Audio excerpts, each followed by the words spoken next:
Hey, what's up guys? It's Paul the SA Badger, and today I'm going to be doing a statue review.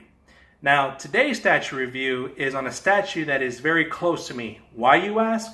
Because it's actually the very first statue I've ever had in my life.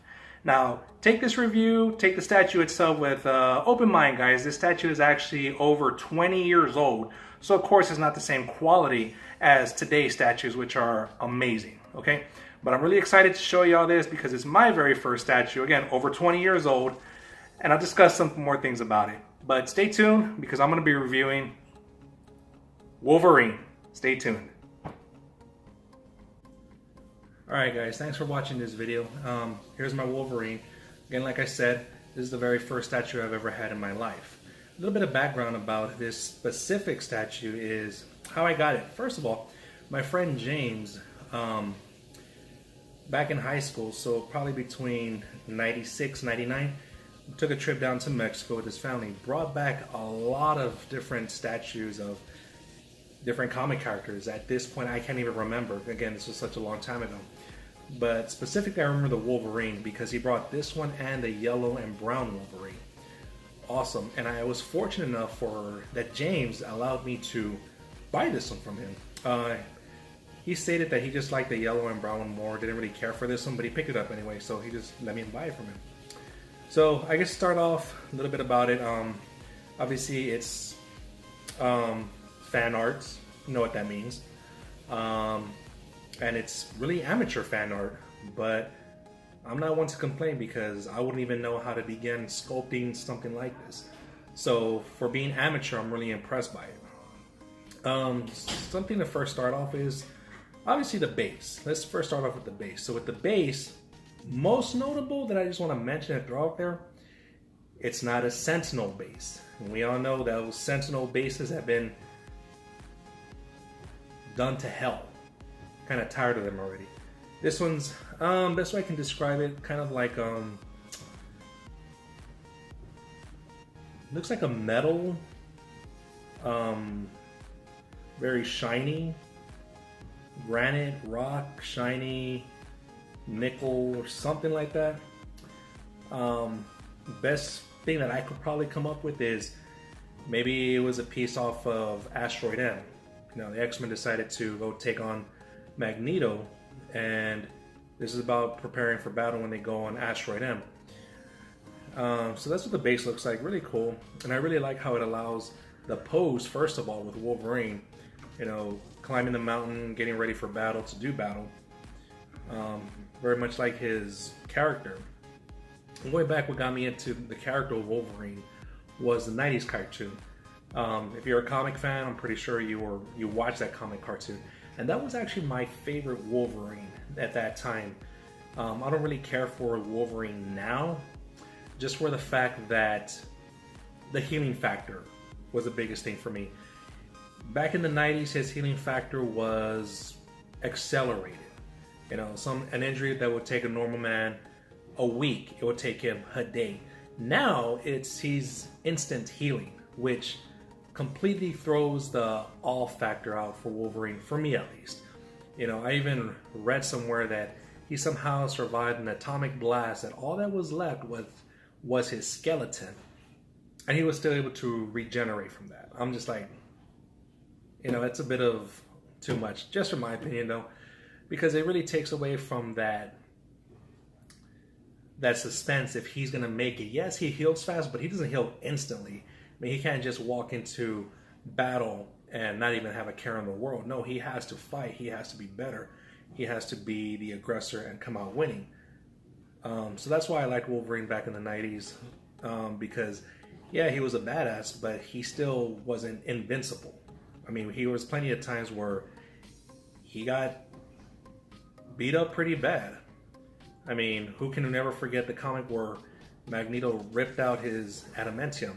That alone, he barely survived that. You know, do it nowadays, just heal instantly, right? So that's just my take on Wolverine. I really like this version of Wolverine, the 90s version, versus today's Wolverine. So, moving on. With this, obviously it's the yellow and blue and black Wolverine. What I really like about this specific statue though is the color contrast. Now the blue is it's like a metallic blue. And the yellow and the black is more of a matte, except for the mask here. This black is actually a gloss, which I think this black mask gloss and the blue metallic really make this statue pop. You know, it's a lot of contrast, really good contrast. Makes it good. Obviously the red belt too makes it pop. You know, I'm all about contrast. You know, I really like how the paint job's done right. It can really make the figure pop out and look awesome. Now, speaking of paint jobs itself, obviously this is an amateur, so there's a lot of flaws in the paints. It looks like the sculpt was actually done and the paint itself was just kind of, just with the brush, not anything more than that. I mean, you can see brush strokes on this, on the blue, really. And right here on his underwear, you can see where it's not a perfect line. It kind of spreads into the yellow, the blue. Same thing right here on his glove on the forearm. Blue goes into his skin. Let's see, the black stripes, you can tell that they're just drawn on very carefree. There's brush strokes in the back. I don't know if you can see it or not, where it's not a straight perfect line. Right here on his shoulder too, it's not a perfect straight line. Like I said, it's amateur work. You know, pretty good muscle tone sculpted here. And oh, one big thing, the claws. Get this, these claws are real. And I shouldn't say real like they're blades, but they're actually metal nails. Yes, they are nails. So if you poke your finger into one of these too hard, it's gonna pierce it. Honestly, they're pretty sharp. Even after all this time, they're still pretty sharp. Again, the statue is from Mexico, but it was my very first statue, and I never knew that statues like this even existed. I never knew that there was companies that produce statues of really awesome quality. I thought this was it, you know, just some guy randomly decided to make a statue in Mexico, and this is what he came out with, and I thought, you know, this was awesome. Because at the time I would visit comic shops, but really I would only see action figures, never statues.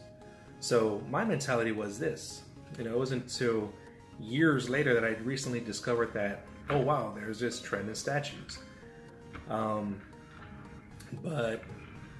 yeah, I just wanted to do this review real fast because this is my very first statue, and I haven't done any statue reviews as of yet. I did a bust statue, but it was just a bust. This is actual full statue.